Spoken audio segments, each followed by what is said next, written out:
Welcome to Black Writer Therapy, a podcast where Black women writers are invited to sit on the proverbial couch, have a cup of tea, and share the stories behind the stories, and what it really takes to write books about Black women in an industry that still prefers white as the default.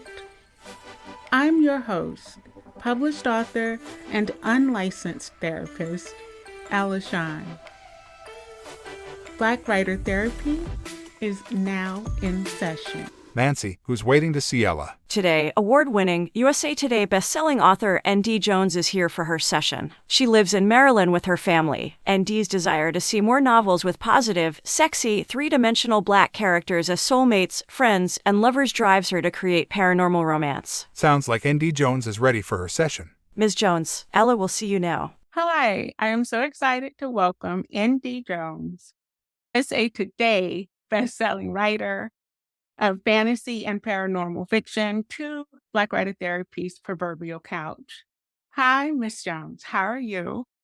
Happy Saturday. Thank you for having me. You're welcome. I was really, like I said, I was truly shocked when you said, yeah, I'll do it. Yeah, I'm telling you, I was honored. I'm sure most other authors that you invite were also honored to be thought of, to want to have a conversation where I always jump at an opportunity to say yes, especially when it's a fellow sister author who wants to engage in a discourse, a dialogue. So yes, so thank you as much. Are you a full-time writer and or educator? I am a full-time educator. I am a professional development specialist with a local school system in Maryland. And I write part-time, even when I was progressing through my doctoral program. So it was quite a bit of a mental shift to go from writing fiction one day to writing scholarly works and reading scholarly journals. Yeah, I have trouble going from novels to short stories. So I couldn't imagine, and I'm so serious, I couldn't imagine going from like fiction to academia and like keeping it all straight. But honestly, and we'll get into this a little later, even your fiction is scholarly. I appreciate that so much. But before we keep going, I need to ask you, how are you? That's a great question. I mentioned that I'm a professional development specialist. So during the pandemic, we went home around March of 2019. My then executive director said, create something that our teachers really need. Well, social emotional intelligence, resilience. I work with a lot of white teachers. It's a predominantly white school system. We are really a strong middle upper class white dominated school system. And all these teachers are stressed out for obvious reasons. And they did not all have the best coping mechanisms to deal with not just what was going on with the pandemic, but just life in general. And at the same time, Trump was in office and everything with George Floyd trial was going on. And I'm watching it. I'm getting this heavy dose of it. And everyone around the world was protesting. And so it reminded me of something I already knew, was it is hard being a Black person. So, say that again for the people who are not wanting to hear that statement, please. Oh, absolutely. It is really difficult. I mean, not just the police brutality, but so many different aspects of our lives. And I'm thinking, you have these white people who don't have the level of social issues, concerns. Not saying they don't have any. I don't want to deny anyone their experiences, but it's not to the degree in general with the intersectionality of systems of oppression that we experience. Yes. And so if you layer it with everything of what it means to be a Black woman, and that was the first time I combined my academic knowledge with the fact I'm a fiction author. I combined those two in what I call the color of my resilience, one on Black men and Black women. I have statistics about the why, especially with education or health. And so stuff like that, I actually find therapeutic. I look at 7 different types of self-care. And there's a reflection there. There's a self-assessment. I always use myself as an example because I'm clear about my areas of strength as an individual and my areas of growth. And so one of my areas of growth is that physical self-care, really getting away from the computer, getting up out my chair, consuming enough water, going to bed at a reasonable hour. I still do not do that. I do not go to bed at a reasonable hour, and I do not exercise enough. That's like one of the best byproducts of knowing that you're on a healing journey, that life is a healing journey. For me, at least, that's what I have come to understand, that we're here to heal, and not just ourselves, but those with whom we come in contact. I absolutely love that you said, I know my areas of strength and I know my areas of growth. Others would have said my areas of weakness. I would tell you, as an educator, that's part of what we talk about as far as having a growth mindset. I can tell you, just being really honest, is that before I said those words, I had to flip it in my head to make sure I didn't actually say areas of weakness. It creates an invisible barrier that manifests itself in real life. So Give yourself permission to be vulnerable, because I like being transparent, honest, human. I think you used the word vulnerability, and I think it goes to the heart of when we work with people. Right. Look, we are ready to start talking about all kind of stuff here. Sorry.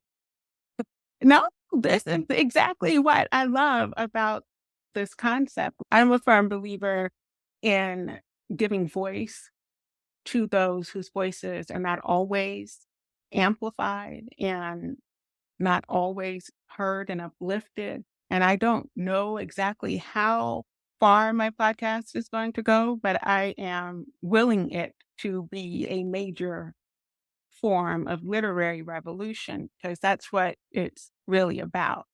It's revolutionizing the literary scene. That's awesome. You've talked a lot about your professional development and working with people, helping people grow, your two nonfiction books. And I think I read that you have a coloring book. I think it's like, I don't know, maybe a year or two ago, I started a coloring book series there, just a mix. And today's the release of my first grayscale one, sci-fi portraits. It's first book in my Afrofuturism series, Oh, the AI text to image. And that's what I actually used to create the grayscale coloring book. how did it work Was for you? Because my eye sucks. I don't know what I'm writing 9 times out of 10. instead of writing, I decided to learn this other piece. So I, that's where I am right now. How much of your education background translates into your writing, either process, style, and or both? The need for equality, social justice, cultural proficiency, cultural intelligence. I did my dissertation on cultural intelligence, Mm. and having the respect for, for history and family. A lot of that bleeds naturally into my writing. The last few books, it's a reimagining, called Barely Go. It's a reimagining of the Little Red Riding Hood story. The major issue that I write about is huge in society today, especially for women and Black girls. And before I wrote that book, I said, okay, you're not trying to write anything really serious. All my stuff is serious. I don't know why I try to end or trick myself, but I think it's just because that's just who I am at heart. And I wind up going deep with whatever the topic is. This is something that needs to be written, even if it's done through a fantastical paranormal lens. I don't write with like whatever the flavor of the month or flavor of the year is. I never will, because it doesn't fit my spirit to do that. So I think that's how it all fits in. Just my general personality. Those big themes always find their way into my stories. You are the fourth writer that I've had the pleasure of speaking with this first season of Black Writer Therapy. And when I tell you that you all mirror each other in that sensibility. I thought I was going to start off just writing a blah, blah, blah. However, it didn't feel right or it didn't align, or I felt like these voices needed to be put out there. You are perfectly segueing into first segment I like call intentional writing, that we, Black women writers, write intentionally. Have you heard the medical definition for intention? It's the healing process of a wound. So when we're saying I'm setting my intentions or I'm doing this with intentions, what we are saying is that I'm doing this as a part of the process to heal. It has to align with my spirit. If the flavor of the month doesn't fit my spirit, I know that's what separates us and allows us to be so impactful, even in a system that has no place for us. I'm getting ahead of myself. So, Can I tell you what I heard that you did not say? what is that? Okay. So you said that I was the fourth. You said I was the fourth author who kind of like frame their why in Mhm. the same way.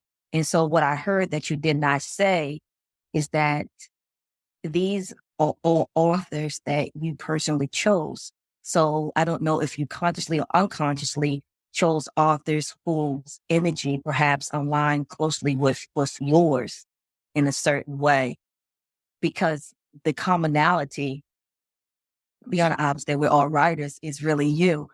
So that's what I heard that you did not say. Well, wow, I didn't even think about that. And I don't know. I'm drawn to energy. And so again, if the energy isn't aligning.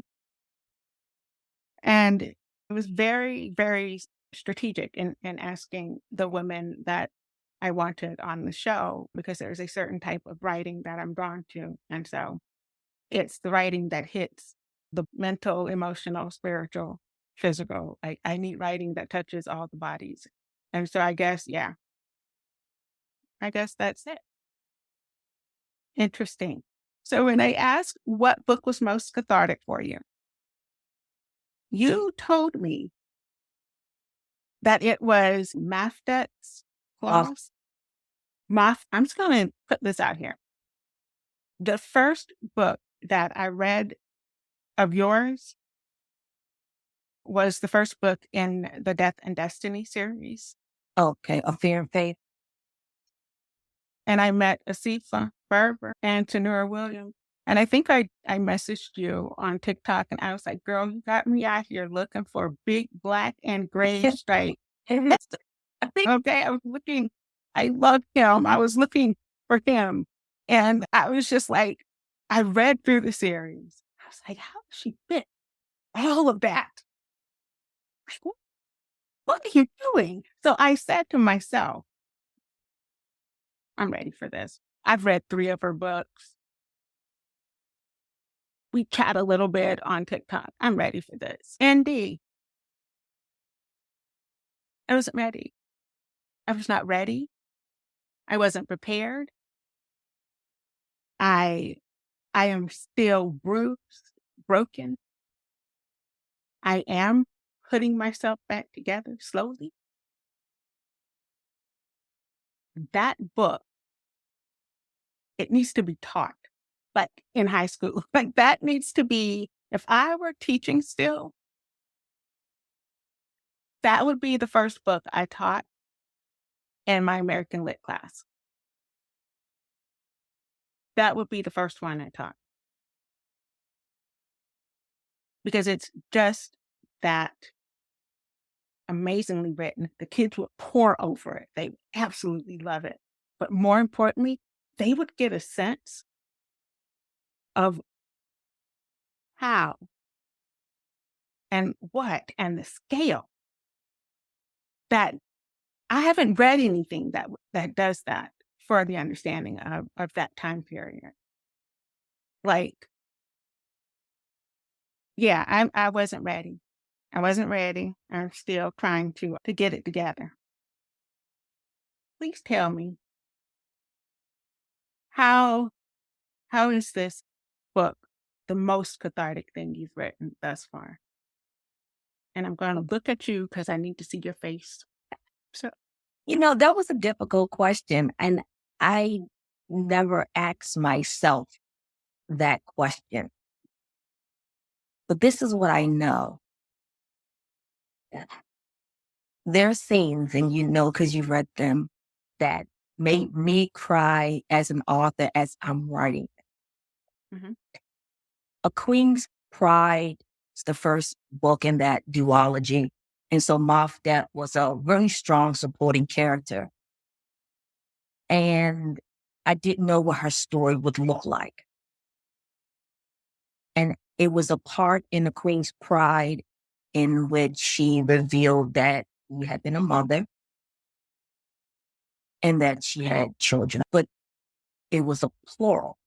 Now, again, I didn't know what these nameless, faceless children, her nameless husband would look like. And so, as you know, when you write the next part, or everything that went unanswered in the first piece, I now had to answer all of that and had to align well.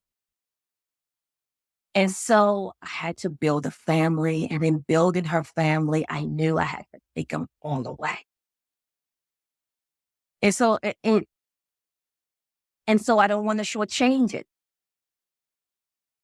like at all. I wanted to create fully functioning, fully featured individuals. And so when I took them away, the impact would really be there, but not a cheap impact. I don't write for cheap impact, but everything it was to me even though I'm writing these fictional characters, I know that real people live these experiences. And so I write it with so much respect.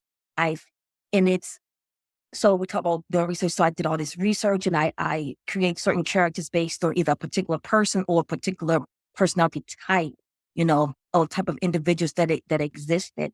And some of the research, it was painful to do the research, but I make myself do it because I tried to be as authentic as possible within the fantasy setting. And so I'm reading it, and then it's making me angry, reading this stuff.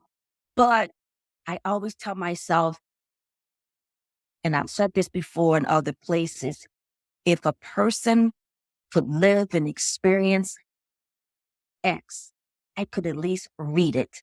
I could at least pull it into myself and then rework it in a certain way. And like you said, give voice to it and honor it. And that's what I do. And I feel it really deeply. And so that's how I write. And it's super important to me that I get it as close to right as possible. And the me that wrote the Death and Destiny trilogy is not the same me. There's like about a 10-year difference, actually. But a lot of honoring went into that. And then I had to think about what resilience looked like, sound like, how it really came forth. And there's so many different ways in which a person can be resilient. mhm, And I was really deliberate about showing that not just the Mofdet, but so many other characters as well. mhm. And I had to get to a place in my writing in which I felt okay with killing characters. And not just like killing characters, but I mean, like, Yeah. like you don't like these are the characters that had to die. Yeah. It's just like that it was so hard. It was hard, and it was hard to write. I remember sometimes I remember telling my husband, I said, with her children, So I had to give her children and all this stuff. And I knew when I gave them to her, what I had to do with them. I remember telling my husband one day, and I was preparing to write, and I said, okay, I'm off to, write this next section, and I have to kill a kid. He's like, what? And that was my thought. I was like, this is what I'm about to do. But their life before their death mattered, but their death mattered as well. So yeah, these are like some of my favorite scenes because of the emotional weight of them. We know that stuff happened. And so, yeah, I would just take particular pieces of that whole brutality as far as the native or the indigenous people of this country, even parts with the Trail of Tears and the killing of the babies to so-called spare them. And that goes to our history of enslavement as well. It's so much violence in the history of this country that we still don't talk about, we still don't acknowledge. As I'm speaking, I physically feel the weight of the actual people that went into providing the research, the foundation, and the details of that story. It's so much there, and it's one of those books that I know that will never be this huge, big consumable. You know, it needs to be. And I am not just saying this because I am not one to ever blow smoke and try and make people feel great. That book needs to be taught at the college level, at the high school level, because the way in which you tell this horrific story,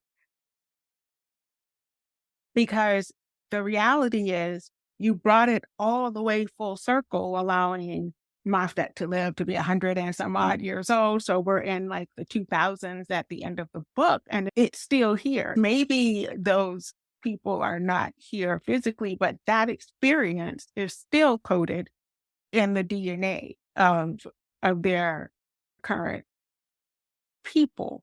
And the way you wrote this, you somehow created a literary wormhole and sucked me back to 1801. And I couldn't move forward until the years moved forward in your text. I couldn't get up from the nightmare until Moftet was able to come out of the nightmare. I try not to read the blurbs when people say, oh, this is my most cathartic book. I just look at the cover and then I start reading from there.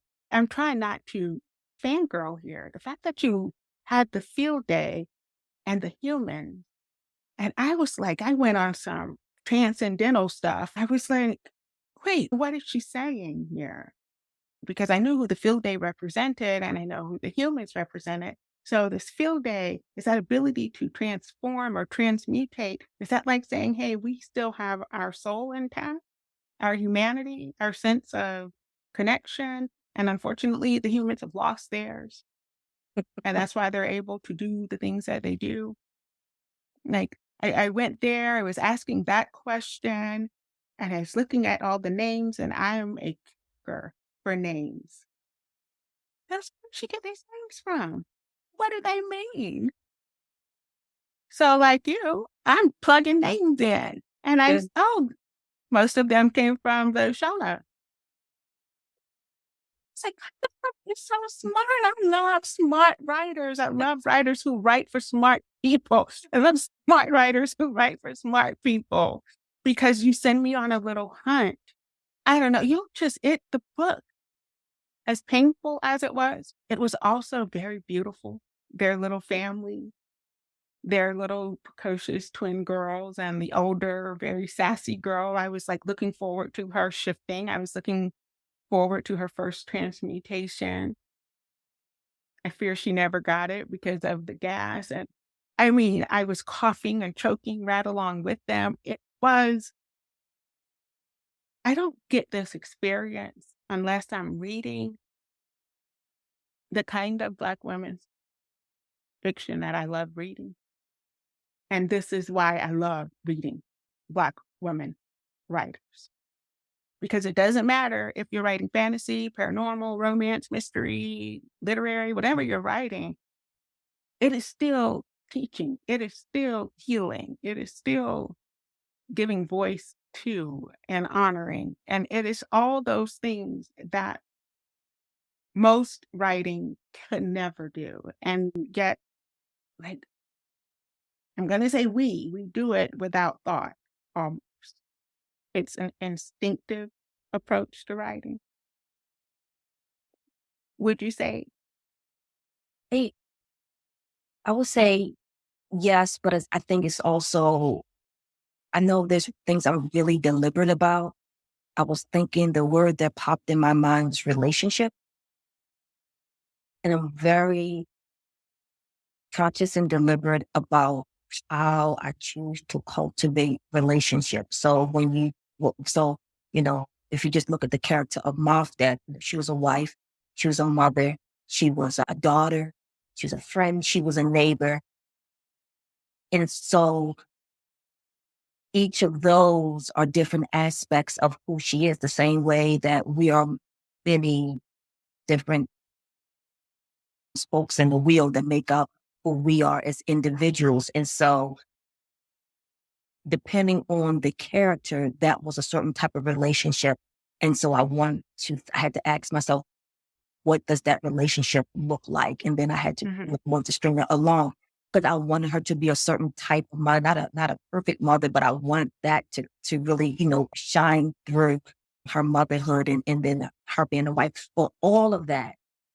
So I think relationship, that's where really what, in my opinion, moves a book. That's what allows people to be drawn in. Yes, they may like the action. Yes, they may enjoy the romance and love scenes, whatever those may entail. But I think what make each of those points impactful are the relationships that tie all that stuff together. So that's where I find myself with all of the characters and trying to weave that together. And I try to visualize everything that I'm writing. I think if I visualize it well, then it comes across on the page. And that's why sometimes my books are long. But I will continue to write until it comes to a full natural conclusion. Some people say, oh, you have to write X number of words. Well, I don't write X number of words because that's not natural. So a story will tell me when it's done. Okay. Now I'm going to go back because, I'm going to go and read, which of course I know is backwards, but I'm going to go ahead and read it because I think I'll get a pretty interesting perspective of doing it that way. I jotted down some things I wanted to throw out at you, see what you had to say, kind of rapid fire. Oh, no. It's that 15-second thing. Oh, no. Okay. Black Writer Therapy will be back. We need to take a quick break to pay some bills. 27%. Any guesses what that number means? Is it the number of people in the US that listen to podcasts? Actually, that number is 24%. Well, in 2017, that number has increased exponentially up to 64% in March of 2023. Podcasting continues to be on the rise. It is the place to be. Only 27% of podcasts are hosted by women. Only 27%. Are you as shocked as I was? Just think of all the voices we are missing. Is your voice one of those? Is there a topic you keep thinking about? A message you know needs to be shared? Guests you know you want to interview? Or maybe you're an entrepreneur and you know that you want to help others get to know you better and know what you do. Podcasting is the way to do it. This is why I founded Authentic Connections Network. A podcast network that is so much more than you'd imagine. We take the tech and stress out of podcasting. We give you the power of a network, the power of community, of education around podcasting, of coaching, individualized supports, and all the other incredible women breaking through and changing the landscape of podcasting. Isn't it time you realize your dream? We believe strongly in our creators. We believe in Ella Shawn and in Black Writers Therapy. There are conversations that need to happen, stories that need to be told. Authentic Connection Network is the place for them. Follow us on Instagram at 37by27. Comment the word amplify on any of our posts, or DM it if that feels better to you. I want to learn more about you and your goals, and how maybe you could be part of Authentic Connections. Welcome back to Black Writer Therapy Podcast. Paranormal, fantasy writer, ND. Jones delves deeper into Maftit's claws with host Ella Shawn. This is not the game. That's not the game. Get me stressed already, woman. So I was looking at it like right versus might. Like obviously there was a right and a wrong, but right didn't prevail. Like, people are looking, especially in fantasy books, for right and good to prevail. And no. Why not?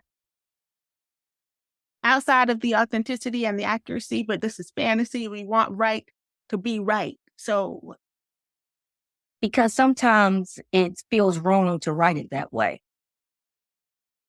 So when you mentioned the Death and Destiny trilogy, because it really wasn't based on any particular historical, I felt totally comfortable going all out, and the bad person was that what was coming to her? And that's this type of book over here.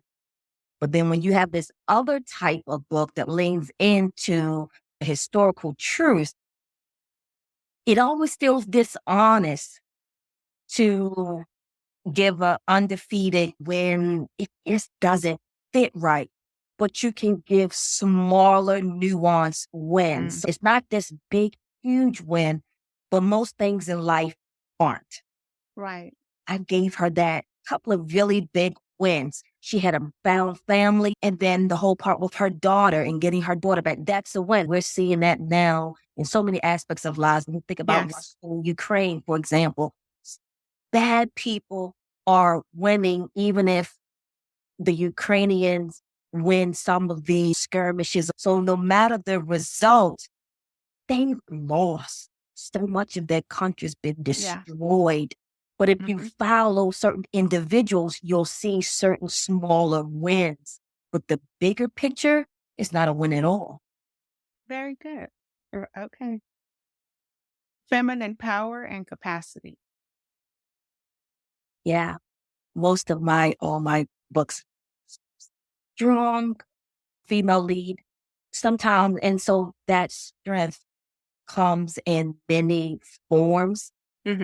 Sometimes it's like that physical strength as far as like, I think a witch and they have power, but that's only one aspect of it. I like to show it in their character as well. I especially like to show their character, but don't get me wrong. I love it when I create these scenes and they just get to meet someone who really deserves it. And I'm not like a violent person or, but I'm like, yes, I'm going to do something really awful. What creative way can I have this person be defeated? And really just have their butt kicked. But no, I think when you talk about a strong Black woman, a strong female character, I think that strength needs to be a three-dimensional, full wraparound person, not in a one singular kind of way. And that strength does not mean that that person cannot be vulnerable. It doesn't mean that that person doesn't have experiences of confusion or that they aren't wrong sometimes. But strength isn't to be narrowly defined. And I love reading books. I love watching movies or shows in which you have women and they show the full spectrum of what it means to be a heroine. Thank you. Because that's what I was getting at, the capacity. So we have feminine power, but it is the capacity that you write through, right? You give them the capacity to be whole, full, and real characters, real women. And because I don't know a woman who isn't strong that doesn't cry. Exactly. I don't know a woman who is strong and doesn't ask for help. And I love that, especially, with Moffat. I love that she doesn't allow herself to be soft around everyone, but she gentles for Hondo. She gentles for her girls, and she gentles with her mom and her dad and her family, the people that she trusts to love her, regardless of if she bends or if she breaks, they are still going to love her. And I think you showed that so wonderfully. Like, this is what strong Black woman is. Not that strong Black woman trope, but this is what the strong woman is, right? So we have matriarch versus patriarch. Yes. And if you read Crimson Hunter, that really gets into, and I'm really specific and deliberate with that, because and that's the first book in my Fairy Tale Fatale series, and it's a reimagining of Little Red Riding Hood. Okay. And so I have witches. I love werewolves. So I have witches, and then I have werewolf shifters. And so all the witches are women, biological women, and all of the werewolf shifters are biological men. And so basically in that book, I create a situation where it is a clear matriarchy, but at one point it was a patriarchy and there was a war. And the witches won, and then they put their thumb on the males. But for society to exist, these people are still together. And so I asked myself, if there was a power reversal, if you think about it, whether it's between men and women, if it's between African Americans or Black people and Europeans or white people, what would that really look like if it was flipped on its head? And so I explored that question really deliberately in that particular novel. If the people who've been subjected to oppression and they're now in power, how would they treat those who were so contemptible towards them in the past? Would they easily, want to give up their power? Would they want to create an equal society, or feel perhaps that role reversal may happen again? So I explored that what if through in that particular book. So that's my answer to matriarchy versus patriarchy. What I'm hearing is my TBR is going to be full of N.D. Jones. Well, no.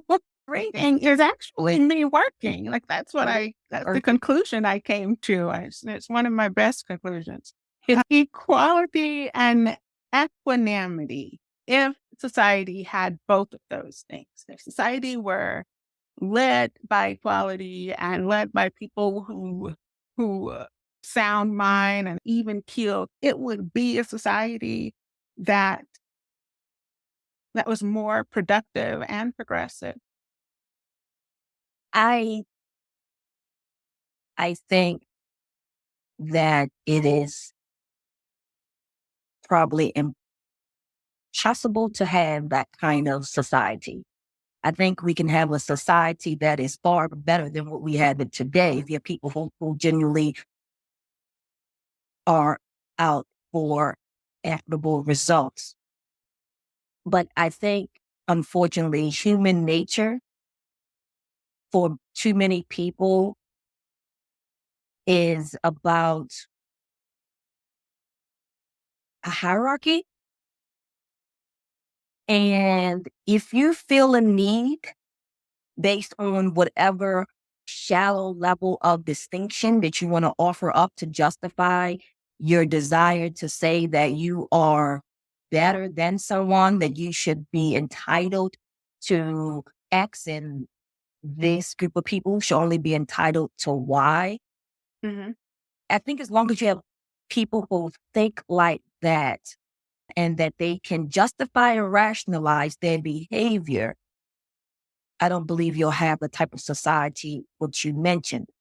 Well, it makes it crazy. People who think like that in general and who act on it, I would argue that they aren't even the majority of the people. But because they have that type of mentality, they have acquired enough different type of infrastructural powers in society that will allow them to enact their crazy way of thinking into laws that impact billions of people. Yeah. So you don't have to have a majority of the people to feel a certain way. You only need power and access Right. from other people. And that is what we've, I think, always had. And it is very angering and frustrating Mm-hmm. because if you had certain people in the right spots, their impact is so great. Yeah. So I guess maybe under today's conditions, it's very hard for me to think that we could ever have a society in which equality, true equality, an attempt at true equality is really that foundational core. Like you just said, there are just a few, who are hell-bent on keeping themselves and those who look like them in a position of power and everyone else in the position of other. And you're right, it is a very scary situation.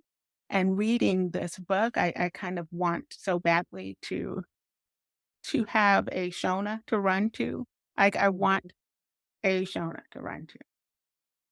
Yeah, and don't we all, right?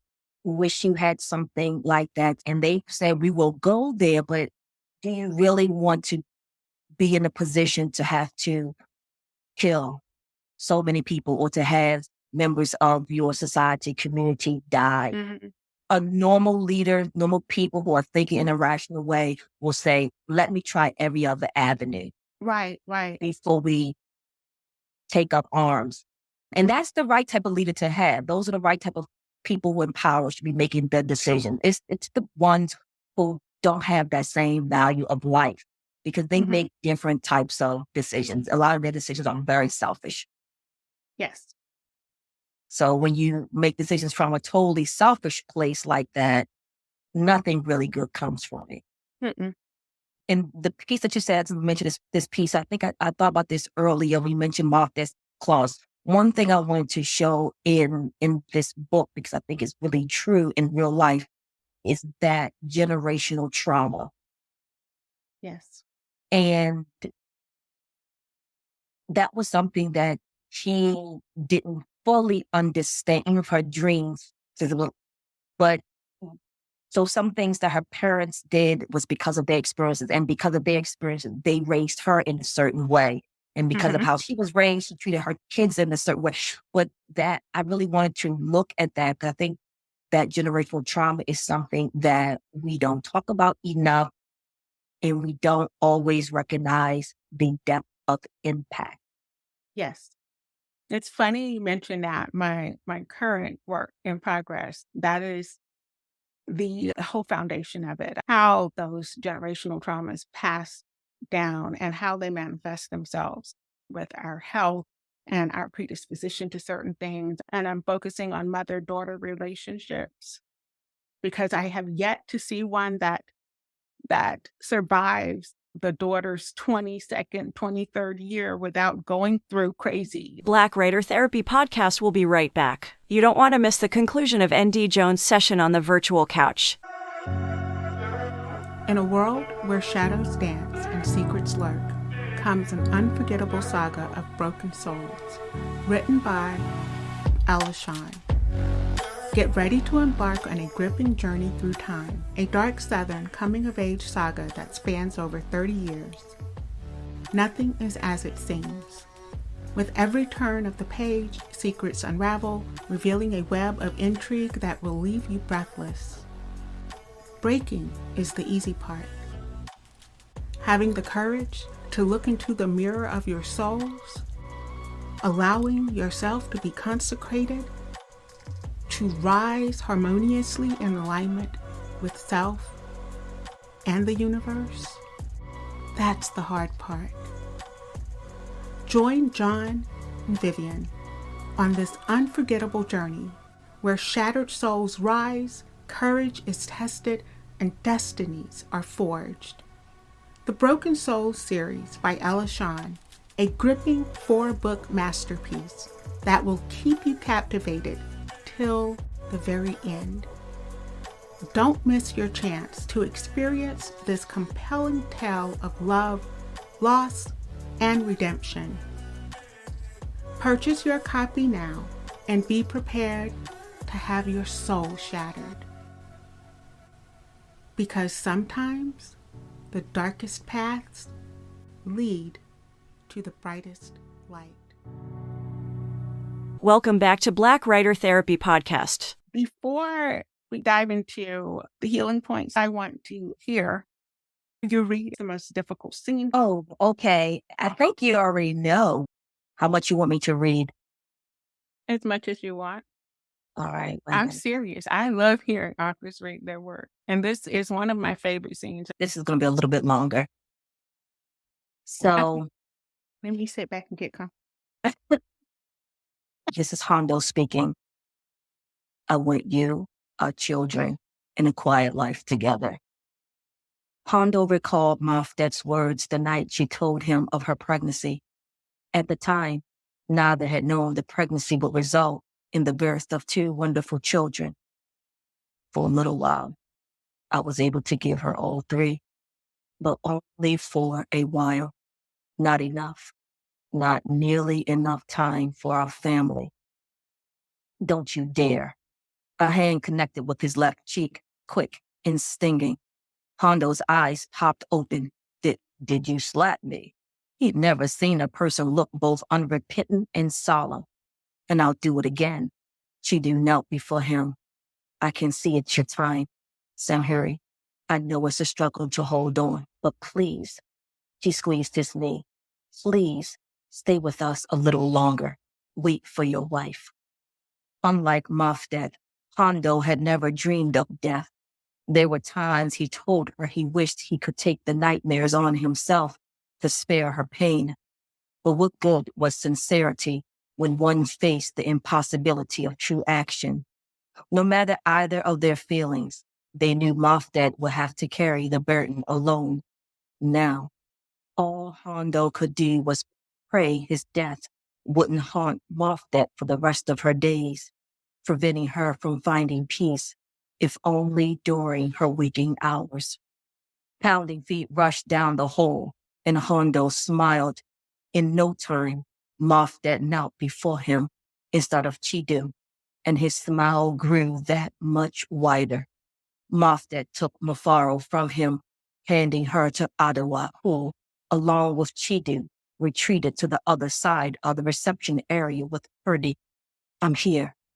Mofdet sat beside him, shifting them both until her right leg was on the couch, her back against the armrest, and him wedged between her legs. I have you. She kissed the top of his braided head. Thank you for holding on so long. But you can rest now, Hondo. Let it all fade away and rest. Yes, wife. Hondo had never been this tired. The pain that had plagued him the entire ride to Lamley felt like a foreboding shadow eating away at the edges of what remained of Hondo. Husband, father, son, Samhuri. He gave in to it all, beginning with the rise and fall of Mofdet's chest under him, her rapidly beating heart, her cold hands that gripped his. Above all, he soaked in the gift they'd given each other, love, warm and enduring. You did your best. Hondo wanted to say more, but he felt himself drifting away, a pull he'd fought against, but in Mofdet's arms, Hondo knew he'd never been safer. Love you. All with Mofdet heard Mufaro crying and coughing. She heard her baby calling her name over and again, calling for her Ame and Baba. Mofdet heard the front door open and close. She heard Talib and Malad ask Mrs. Jordan where they should place the bodies of her wards. She heard everything, but only one sound mattered. She listened and listened. No words. She felt, and felt no heartbeat. She listened and felt nothing. Silence. Death. My Hondo is gone. My Danae is gone. She cried, not loudly, not with hysterics, not even tears punctuated with the foulest of curses, but softly against Hondo's head, the scent she so loved tainted by the smell of phenol and blood. Mofdet cried harder. Her throat tightened, her eyes burned, and her head pounded, heart liquefied and bones fossilized. And still, Mofdet cried. Somewhere in her delirium, she heard a little voice call out for her. Ame. No, not a little voice, a panicked, terrified shrill. Mofdet opened her eyes, difficult when all she wanted to do was forget the sight of her deceased husband. But there he was, in her arms, and no less did for her having closed her eyes to escape the horrid truth. Ame, Ame, Mufaro wailed, fighting to get away from Ottawa. Ame, please. Little arms reached for her. Ame, please, please. With more effort than it should have taken, Mofdet slid from under Hondo. Carefully, she lowered him to the couch. Moving like she walked in waist-high water, Mofdet made her way to Mufaro, accepting her daughter as soon as she reached Ottawa. Mufaro wrapped arms and legs around her, a suffocating embrace they both needed. Is Baba gone too? She knows he is, but she's hoping I'll tell her differently. I wish I could. I wish I could spare my baby the pain of losing her father so soon after the death of her sister. But I can't. Gods, I can't protect her any better than I did Hondo and Danae. Look, I could sit here and listen to you read You will all be night. Thank you. You don't have to explain why that was so hard to write. I know how hard it was for you to write because it was equally as hard to read. And it has everything to do with what you put into that scene that's allowed me to get out of it what I did. Like everything you put in it. I'm not even talking about the research or the beautiful phraseology, which all of that was, great. But it is your emotional connection to every word on those pages that allowed me, and I'm sure countless other readers, to fall right there at the edge of Oster Forest, at the wall to Shona, wrapped around our baby who had expired a town back, and lay there praying for the gods to take us too. We were right there with her. And so kudos, congratulations on being like this amazing storyteller, because that's what you are. Thank you. A Ria, that's what I want to call you. That was, yeah, beautiful. Okay, let's have this one last little part to go before we switch gears. You have your themes. You said resilience and family and self-love. I added in forgiveness and acceptance. Is this what you hope to foster for your readers with your writing?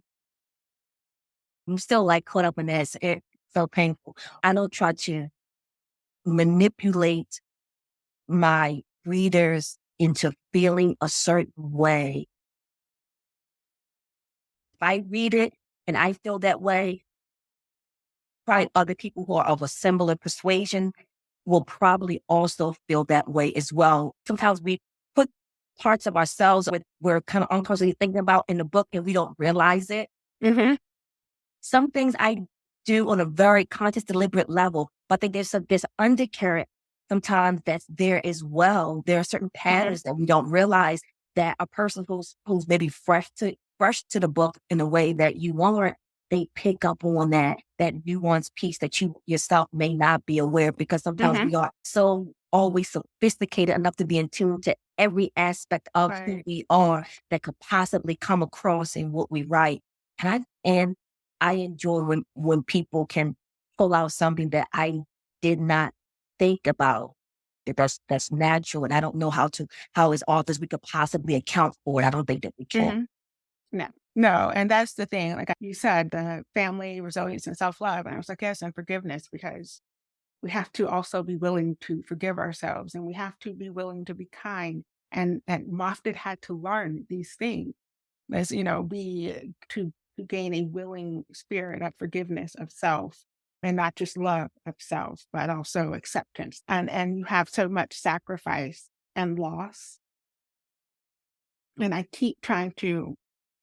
I want them not to be concurrent. Every time there is a sacrifice, there's also this huge loss. Are you consciously saying, yes, sacrifice requires loss?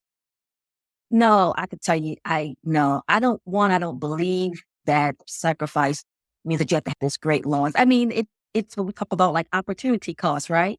So you have these choices, and you may have 5 choices, but you can't have all of them. So you choose one. So the opportunity cost is all the other things that you could have done. So a person can look at that as technically a loss because you didn't do it. I think once you label, and I'm thinking this through as I'm speaking as well, so understand that. I think when we label something a sacrifice, that word itself implies that something was lost, that you gave something up to get this. But if you don't define it as a sacrifice, it is just this, then that whole potential loss piece might not exist because you aren't defining it in that binary of a sacrifice and loss. Sometimes it simply is. Some things are small and we can easily absorb them into our life because the impact isn't huge. It's just the big ones that are a lot harder to get around. Okay. I like that, because, and I'm thinking about like when Moffitt's parents had to make a pragmatic decision to end their suffering child's life because there was no way he was going to survive. And again, they made the decision to stay behind because the future belongs to the young. It's the choice we have to make. It really is about that perspective. That's a great example because my dad looked at it as a sacrifice, considering what they've been through before.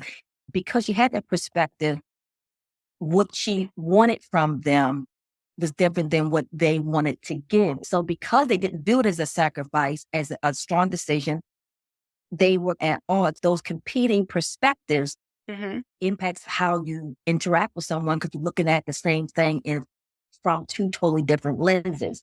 Right. And that's an interesting question about the whole idea of a sacrifice.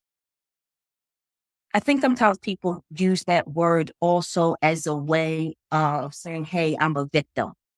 Yes. Yes. And it's like, well, you chose to do this. It was your choice. No one asked you to do it. Or maybe someone did. But when some individuals use that word as a form of emotional manipulation, let me say that. Yes. Yeah. You kind of went where I didn't know where my head was going with the sacrifice and loss. I just realized like those 2 words came to mind a lot. And I didn't feel like there were sacrifices. Those were all like, I know what I'm doing. This is a decision that I'm making, knowing full well what I'm at risk of losing. I applaud that. Because it's because we've been talking. We had. Yes, it's 6:54. I know. And let me get through this last little bit. We have to play the game. That's because I read that whole last part of that chapter. I know. It was worth it. So we want to move to the segment that I call The Audacity of Black Women Writers. I want to hold space for you to share with the listening audience. What about dealing with the publishing industry? What drive N.D. Jones to seek my couch as a licensed Black writer therapist if I were truly one? Man, I think any situation in which, so my husband says, if anyone ever wants to turn one of your books into a movie, I'm saying they're all movie worthy, but he's like, make sure that all the characters, everyone he hires are Black.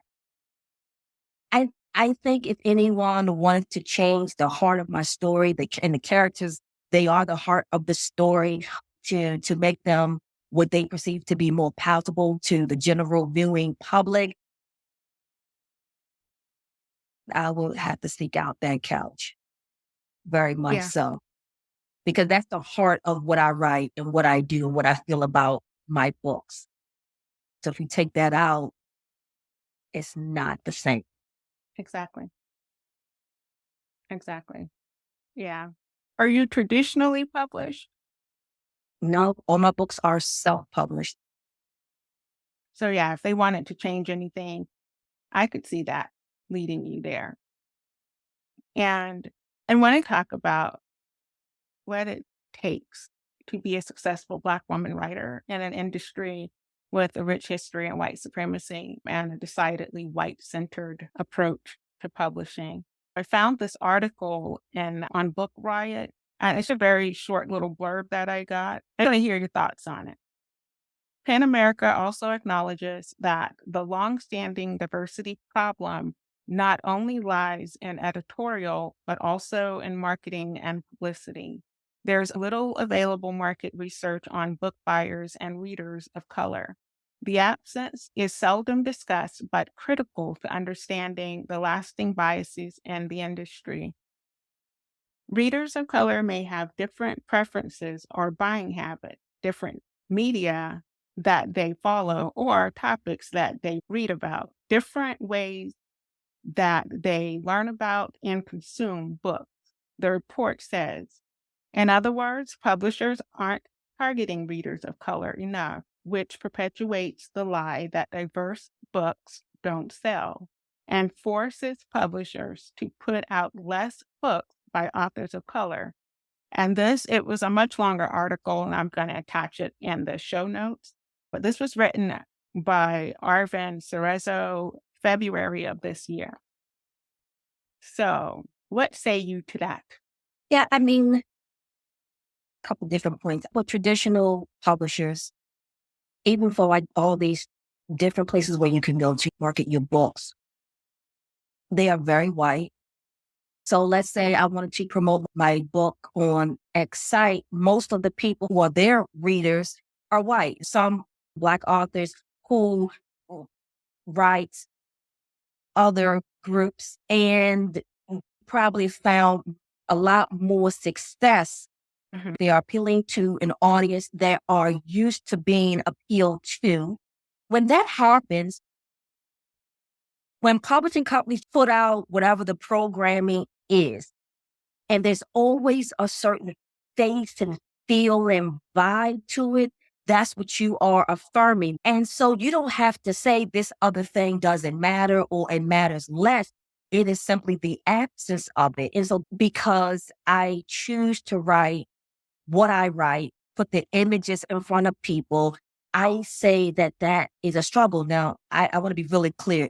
I am not saying that you have Black writers who write Black characters with Black issues who aren't successful. You have those people. That is absolutely true. Ta-Nehisi Coates is a perfect example of that, but he's not the norm. You can always pick these people and hold them up to say, hey, look at this, you can do this too. I know this is a bias. I wonder if some of us have chosen to write X because we don't want to be pigeonholed or we want to have a greater chance of being exposed. I can understand the pull to do that. There are some writers who, if I didn't see a picture of them, I would have never known they were a Black writer. As I say that, the other thought that comes to mind is, what responsibility, if any, do authors of color, Black women writers have to this Black community to write stories with people who look like us. Yeah, I throw that out there. There's a conversation to be had about that. Yes. I Yes. feel my own personal need that it is important to have certain types of books out there in the domain for people to be exposed to. Like Penelope, she's writing Isekai. We need people who are willing to sacrifice. It's a decision that we Yes. make. You understand that you may not have the level of exposure that is potentially out there if you made a different type decision. So in that Right. way, it could potentially be viewed as a sacrifice. Attaching that sacrifice to the choice to write books featuring whole and well-rounded, fully realized Black women, yeah, that would beg to differ. Was it worth it? Is it worth it? Yeah. I guess it depends on your purpose and your goal. Right. And if it works for you, then it was a sacrifice. Okay. I'm going to take a piece of a quote from you. Is it fair to say that there is a global need for awareness, accountability, and action when it comes to debunking the master narrative that Black people don't read, and that books written by Black and about Black women won't appeal to a wider audience? Because I'm just sitting here like, well, why? Why is it then that it's expected for Black women readers to read books written by and about white women? Why is it expected that those books are going to appeal to us and the same is not true in reverse? I mean, what can we do to change that narrative? I think also the question is it really expected that it appeals to us, or is it a fact that no one really cares if it does or not? See, sometimes when your choices are limited, it's either read this or you read nothing, depending on what is being sold. The Black buyer base is really what is always considered in this vein. What they recognize is that if we put it out there and there's really few other things to choose from, if they want it, they will buy it. And why? Because we have. We've shown that in the past. We might continue with an author because they've written okay books in the past. We really would like if they included more of this, but we'll deal with it. Black people have always been forced to pivot and accept stuff, whereas in general, white people have very seldom had to make those conscious pivot decisions because it's really always been there for them, unless they are part of a group that has been systematically oppressed. Again, Black people who engage in different types of cultural consumerism because we can recognize that something is good and that we like it and we don't mind supporting it and doesn't have to always look and sound like us for us to enjoy it. So we are much more open and giving and accepting of other people's stuff, and we are rock it if we like it. And no one has to convince us of it. There is a psychological dimension to how things are marketed. The more that our stuff is put out there, the more everyone is saying that it's legitimate. Right. It's good. We keep pushing it out there, whereas it's really considered to be the norm and not some exception. Right. That's one of the reasons I wanted to start this podcast, because I needed some Black writer therapy. Just thinking about querying and marketing my books, because I am a Black writer and I write Black books, as opposed to just being a writer who writes books in this genre. And my characters will look like me, but who cares? Black women definitely benefit from having books with characters that look like them and experiences they have experienced. But I also believe that white women specifically, the white, educated, book-loving white woman would greatly benefit from reading books written by Black women, because they need to be able to recognize the whole of a Black woman and not just the nonsense they're being fed But you're right. They are just not willing to forego the idea that I'm not going to be able to relate to any of it. So I'm not going to pick it up. I want to get your opinion. I was jotting down my notes that Black women writers are the modern soul healers for those who are forgotten, dismissed, and diminished. I read your response to someone who had read Barely Gold and your inspiration, and I thought, wow, we will take on like these topics and we will write about them in earnest and not sugarcoat any of it, give it the way it needs to be given. And in so many ways, that is healing. Someone sees me not as a XYZ, but as this thing that really happened. And so I jotted down on my notebook that we Black women writers are the modern soul healers for those who are forgotten, dismissed, and diminished. Forgotten, dismissed, and diminished.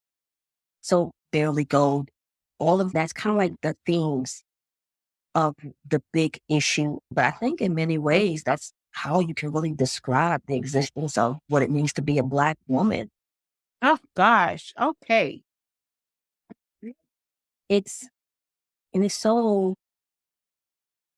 really, it's really sad. And when you think about just the abortion, a society should not exist in which there's no room where a woman cannot decide anything with her body. And once you look at the smaller groups who are most vulnerable, the ones who are forgotten, who are dismissed, who are diminished, those are the ones who are the most heavily and negatively impacted.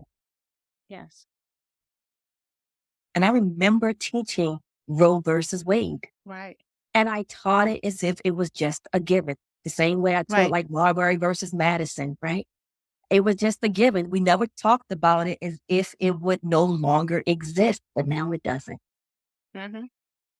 And it's a frightful time to be a female, especially of childbearing years.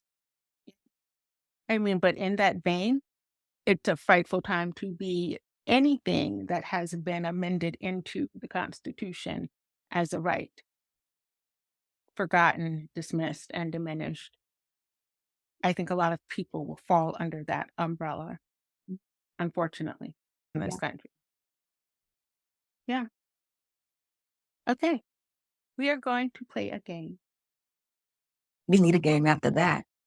I know, Lord, we got heavy, didn't we?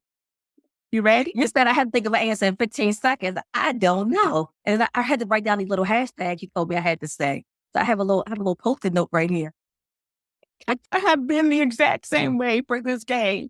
Wait, now let me make sure. What is the hashtag? Here's these hashtags. Oh my goodness. Yeah. So you remember the rules. I remember I had 15 seconds to say about a word. You put 15 seconds in those directions. And you gave me 3 hashtags. I have them written right here and I'm looking at them.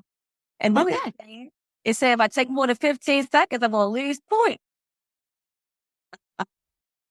I did that to build in the pressure. And that pressure is keenly felt.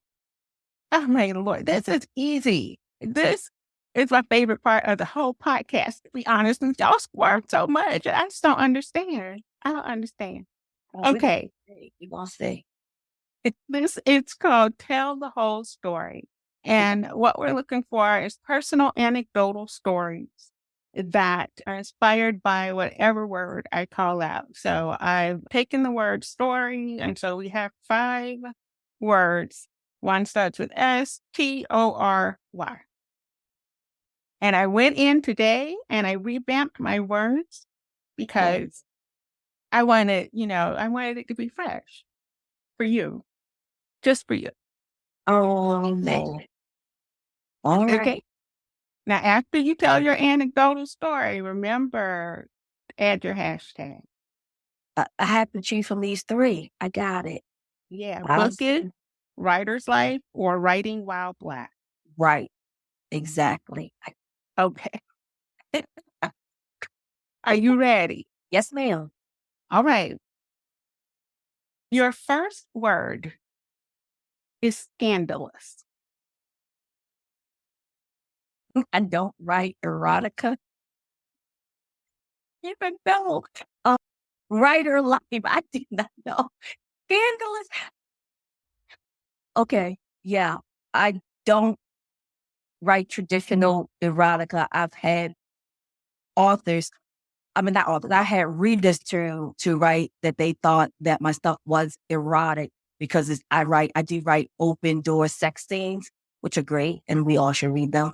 I don't think any of that is scandalous. I do think that you have readers who like clean stuff and that they should read content warnings before writing the complaints. I'm going to say the writer life, not scandalous, but steamy. I'm going to tell you what, I write erotica, and everybody thinks that erotica is all about deviance and this, that, and the third. Right. And for me, most of the erotica happens outside of the steamy scenes. The steamy scenes are just steamy scenes, but most of the erotica happens outside of that because, for me, eroticism is kind of that. It's a spiritual transformation, like a transformative energy that makes everything else longer, better. Anything can be erotic. Making tea can be an erotic experience if you're in that moment and you are giving yourself just to that moment. It's the thing that elongates time and still allow you to experience it like that. So, but that's not what people mean. And I know that. Okay. Average people assume eroticism or erotica equals dirty sex. And that's because that's what people write and label it as erotic, right? Yes. I did read something one time and I'm never going to, the person was trying to tease out the difference in the different levels of I'm never going to get it. But it was such a great point about the difference as far as erotic novels. But I can't remember. It's like one of the things you read and you're like, yes, that makes sense. And clearly my mind didn't hold on to it. But I think when people read stuff and it's explicit, the word they use is erotic. Thank you. Yes, because it's mostly explicit, because eroticism is kind of a sacred thing, but also it's been perverse by those who lost their feline. That's a good word. Okay, so if I misused it, but so there we have it. Yes. All right, we're going to move on to the letter P. P-E-A-S-E. I have tea every morning. When I go into work, I have tea. I add a little bit of light agave with it.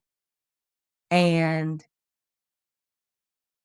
that has nothing to do with writing, but I'm gonna put hashtag bookish because every day at work I have to read a book, I have to work it out, and that helps get me going in the morning because I don't do coffee or anything like that.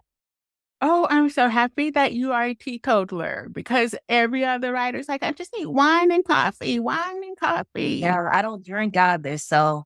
Me either. So I just spend all my money on gourmet teas, loose leaf tea, now that's scandalous. Teas. What? That's scandalous, just tea.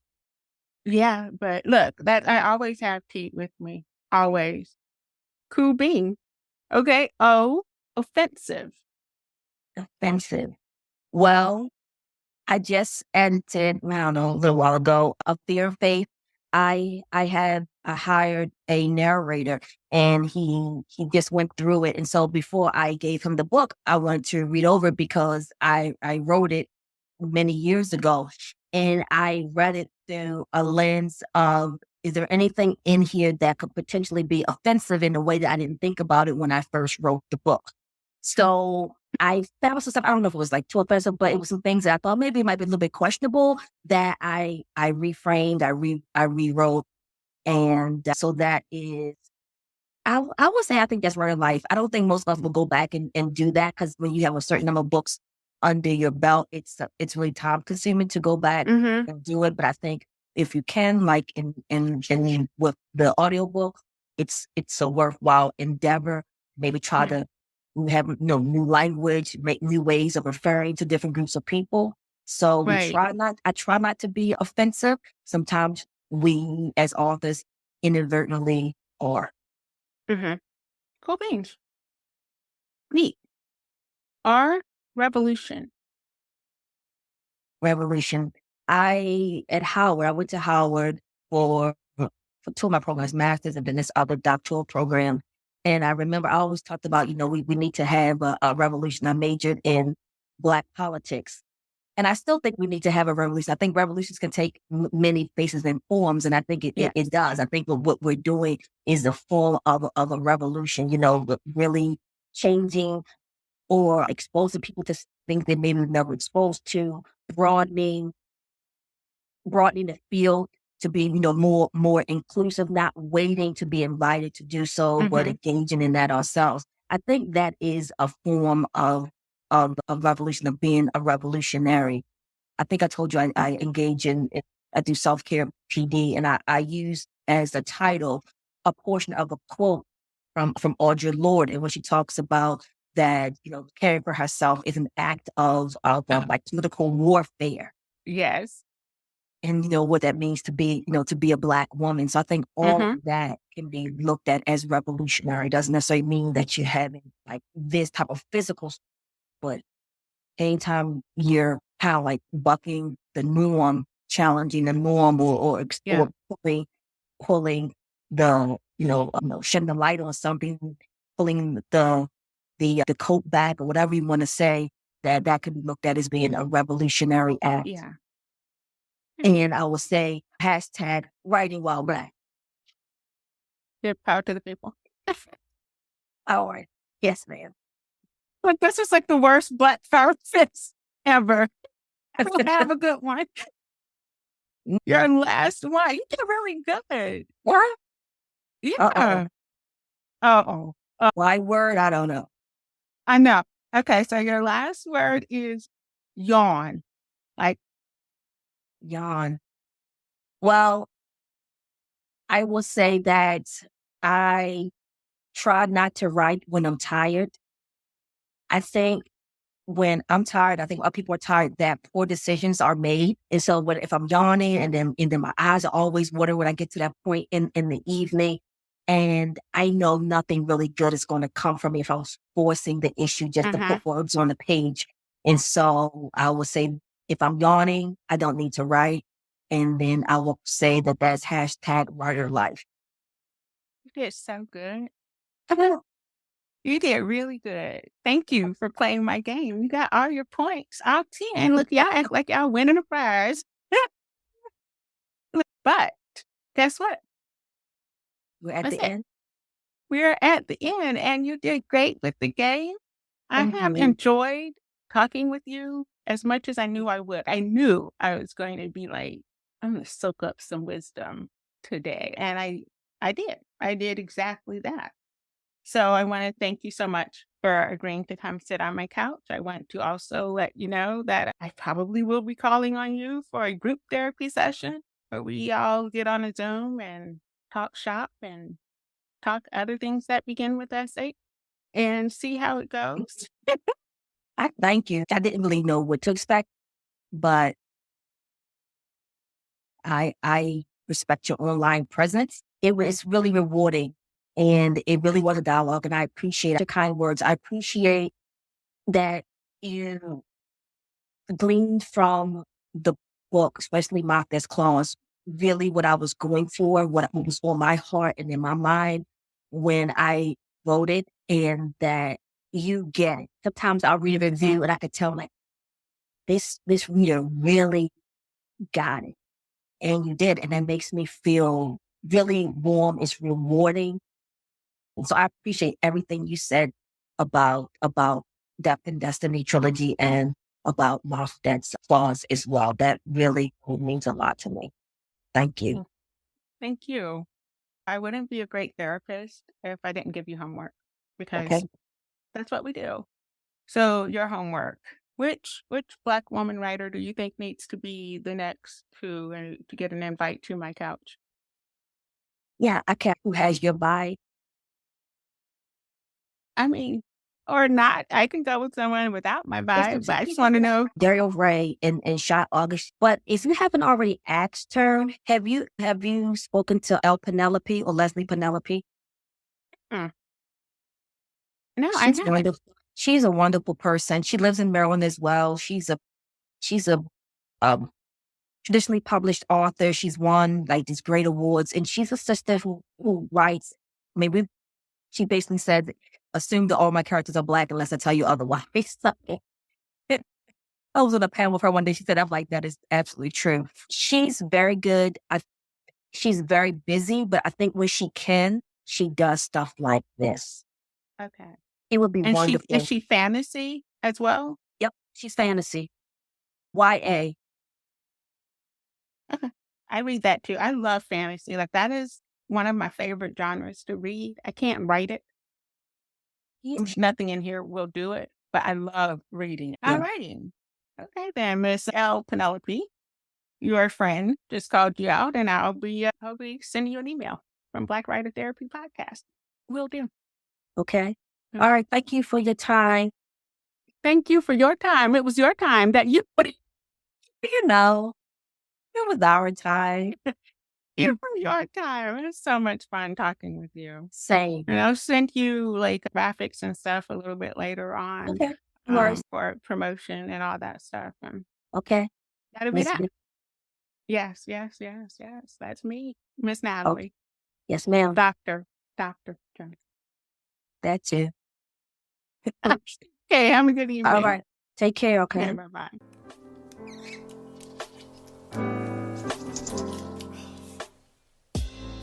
Thank you for joining me for this session of Black Writer Therapy.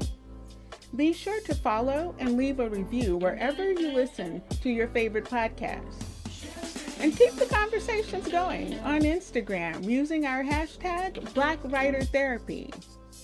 I'm your host and unlicensed therapist, Ella Shawn, reminding you to be kindest to yourself first, always and in all ways. See you guys next week. Bye.